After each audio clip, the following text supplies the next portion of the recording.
All right, hello Facebook. We are live once more. Merry Christmas. It is Christmas Eve, and we're doing our deleted scenes for yesterday's sermon, which was on the return of Yahweh. The sermon is live on our podcast.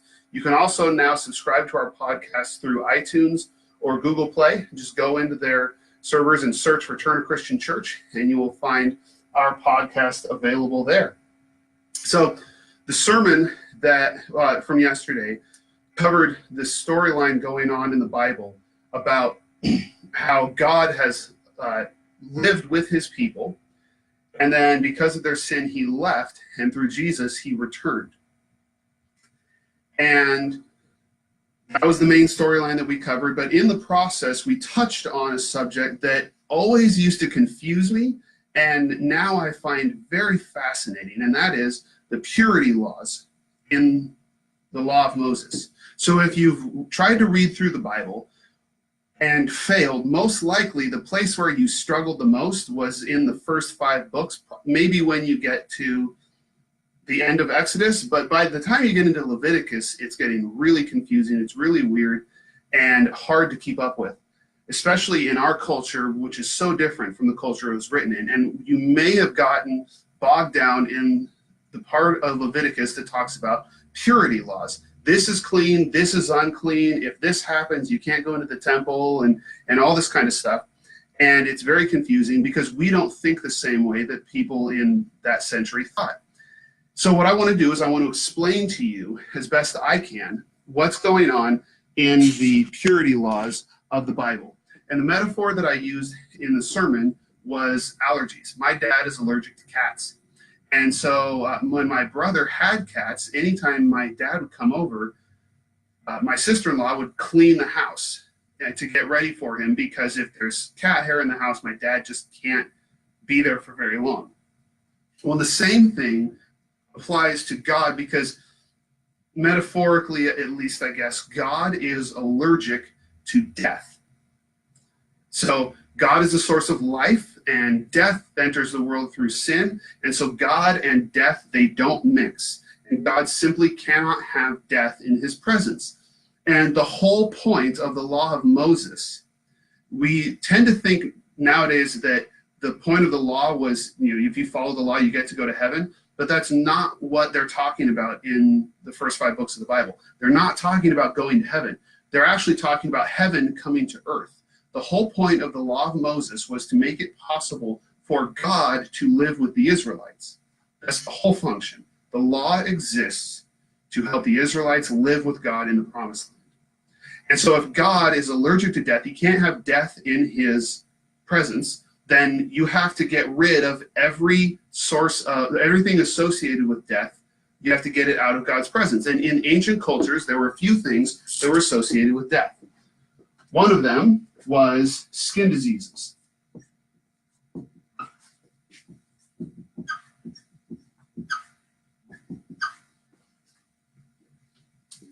me fix the mat here because my board is wobbly. Okay, so you got skin diseases. Those are associated with death. You've also got bodily fluids.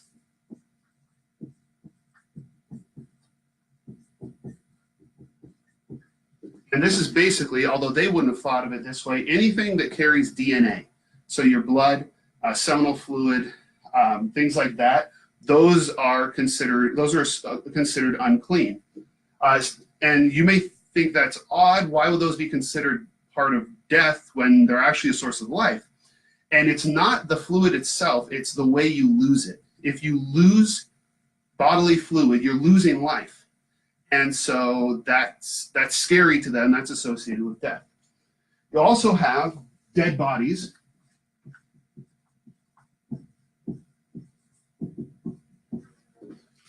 That's pretty obvious. Dead bodies are associated with death. And then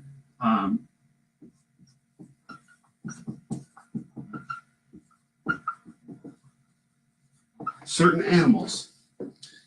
Contact with any of these things makes you unclean. Now, when you read it in the Bible, it may seem kind of odd, but the truth is, if you look at this list, we still consider these things unclean. I mean, think about how we treat infectious skin diseases. Back then, they didn't know the difference between infectious and non-infectious. So to them, all skin diseases were infectious. Think about how we would treat situations where people have infectious skin diseases or where there's bodily fluids. I mean, we go through all kinds of measures to avoid contact with bodily fluids. You have to wear gloves. You know, if teachers have to, and school employees have to go through these long procedures to deal with bodily fluids. Obviously, dead bodies, you know, we would consider it, you know, you have to wash your hands after handling a dead body.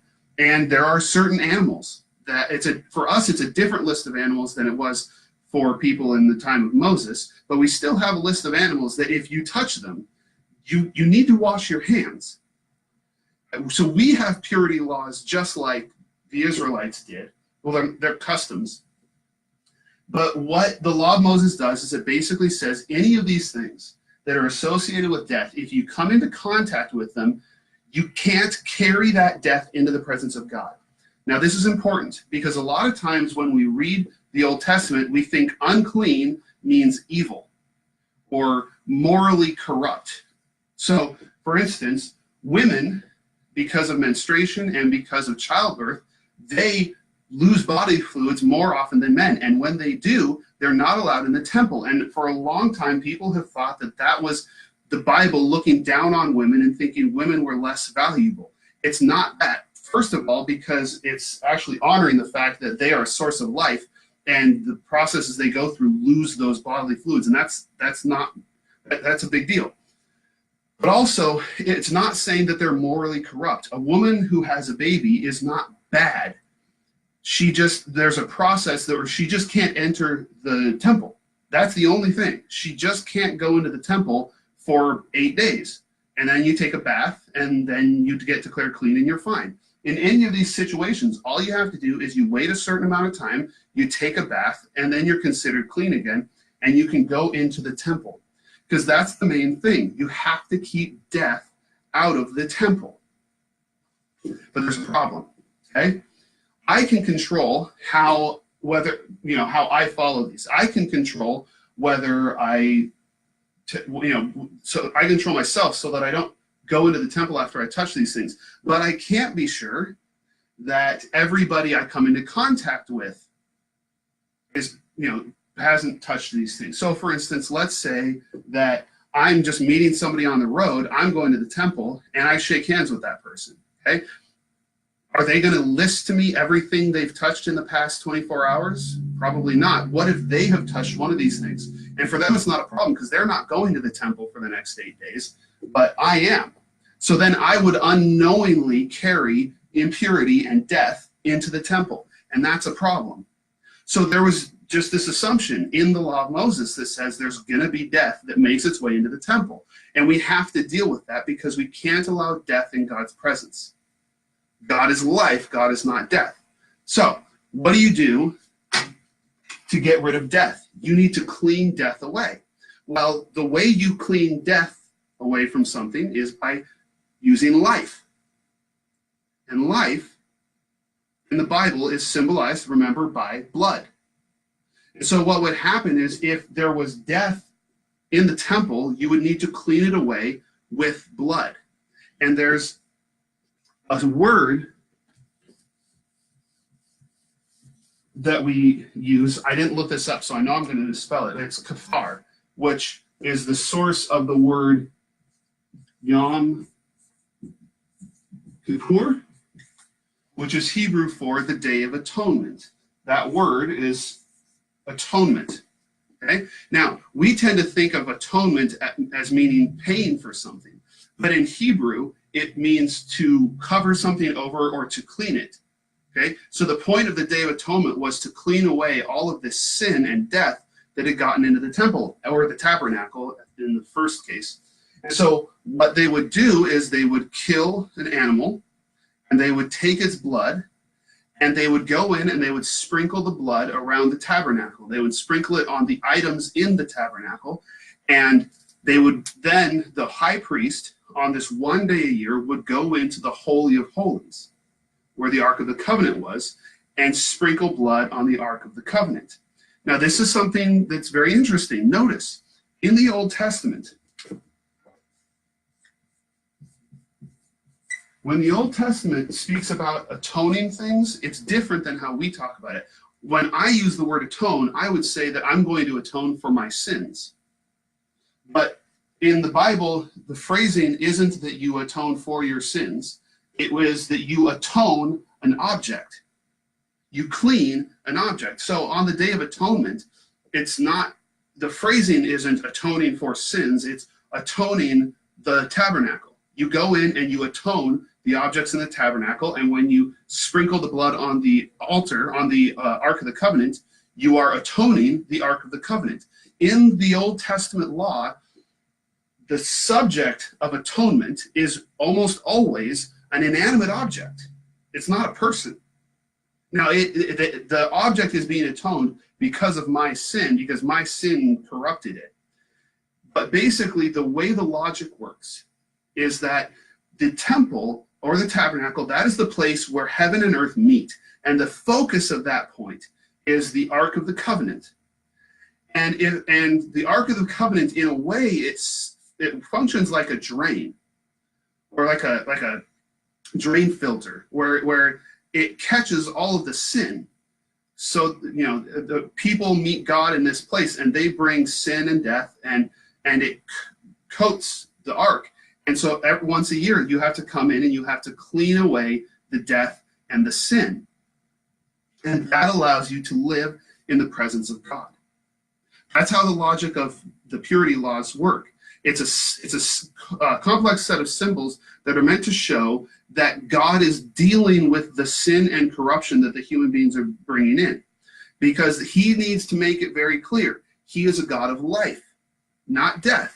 And in that culture, if he were to allow death to exist in his presence, that would send the wrong signal. That would tell people that he's okay with death.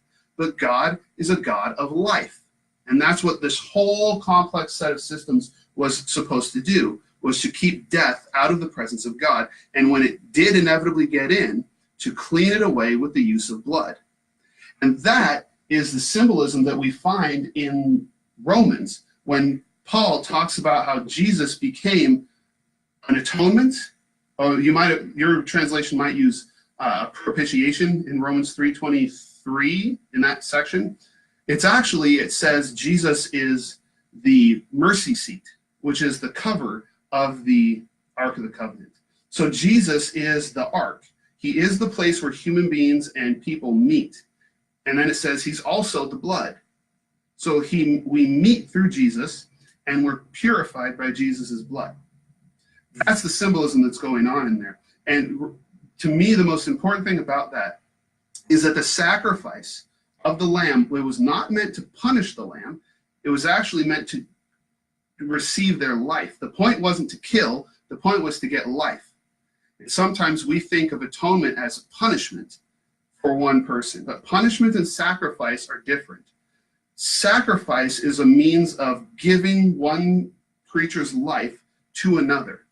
Punishment is causing pain and suffering on a creature, maybe on the lamb instead of me. That's not what God is doing.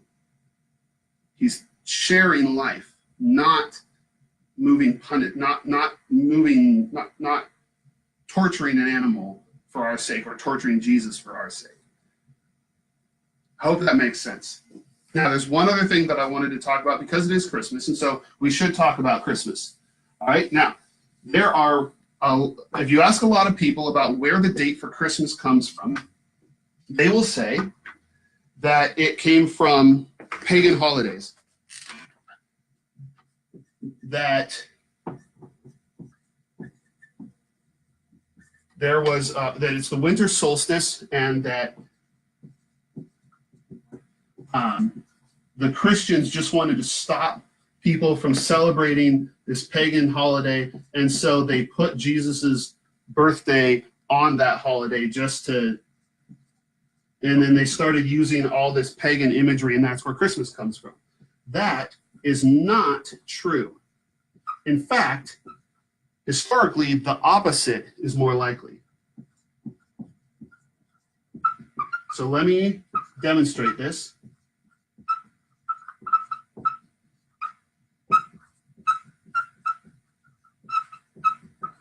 Okay, so here's how it works.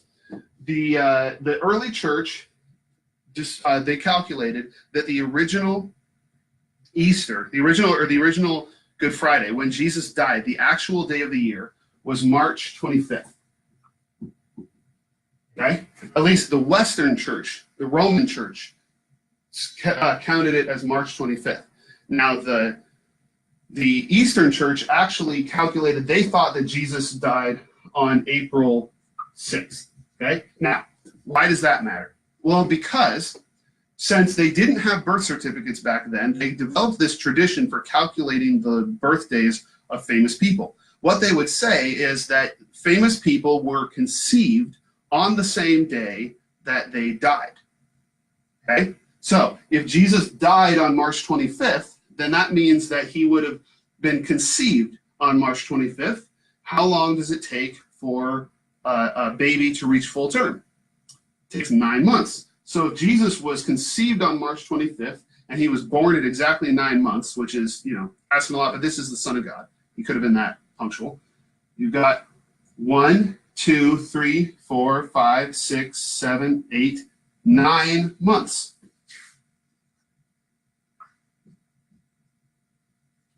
So if he was conceived on March 25th, he would be born on December 25th, which, as you'll notice, is not actually the winter solstice. If this had been a pagan holiday, they would have done a better job of calculating the winter solstice. Now, a little bit further proof that this is how the calculations got done. The Eastern Church thought it was on April 6th that Jesus died. And so if Jesus was conceived on the same day he died, then that would mean if you calculate it down 9 months, you actually get up to January 6th, which for a long time, the Eastern Church celebrated Jesus' birthday on January 6th. Now, eventually what they did was when the churches agreed on the calendar, they made a compromise. And so they started celebrating the Epiphany on January 6th. But Christmas season lasts from December 25th to January 6th. And that's where we get the 12 days of Christmas. It's the time period between the Western Church's date for Christmas and the Eastern Church's date for Christmas, neither of which actually are based on the pagan holidays. They're actually based on when they thought Jesus died, which I think is very interesting. And what makes it even more interesting, that the holiday on December 25th, the pagan holiday to worship Saturn, that people say Christians took over, actually started after the date for Christmas was decided. So in reality, what happened was that as the Christian church was growing, the pagan church decided that they wanted to take over the Christian holiday, and so they created their own holiday to overlap with Christmas, rather than the other way around, which I think is highly ironic and a little bit hilarious. So there's your little bit of Christmas trivia. Sorry for the terrible handwriting, but I hope it made the point. That's where we get the date for Christmas, and I just think that's fascinating. Well, that's all I have for you today. It's Christmas Eve, so I'm just going to wish you Merry Christmas, and we hope to see you tonight at one of our services. We meet at 5 and at 7, and then we'll be back in church on Sunday morning. God bless.